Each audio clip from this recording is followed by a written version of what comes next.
Hello everyone, welcome to our channel. బంగాళాఖాతంలో ఏర్పడిన అల్పపీడన ద్రోణి ప్రభావంతో రెండు తెలుగు రాష్ట్రాల్లోనూ అతి భారీ వర్షపాతం నమోదవుతుంది గత 2 రోజులుగా.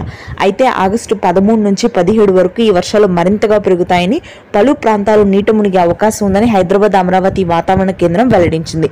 వివరాల్లోకి వెళ్లి ఏ జిల్లాలో వర్షాలు పడతాయో తెలుసుకునే ముందు మీరు ఇంకా మన ఛానల్ని సబ్స్క్రైబ్ చేయనట్లయితే వెంటనే సబ్స్క్రైబ్ చేయండి.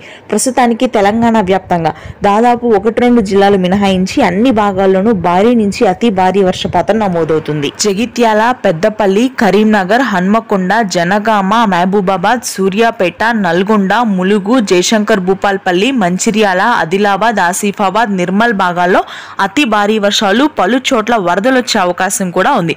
ముఖ్యంగా హైదరాబాద్ నగర వ్యాప్తంగా 14 నుంచి 18 సెంటీమీటర్ల రికార్డు స్థాయి వర్షపాతం నమోదవుతుంది.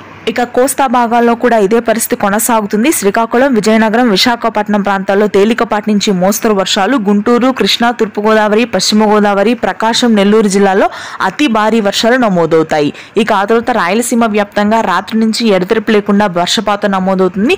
తిరుపతి, చిత్తూరు, శ్రీకాళహస్తి, సత్యసాయి, పులివెందుల, కడప భాగాల్లో భారీ నుంచి అతి భారీ వర్షాలు రానున్నటువంటి 3 రోజుల పాటు ఉంటాయి. Thanks for watching.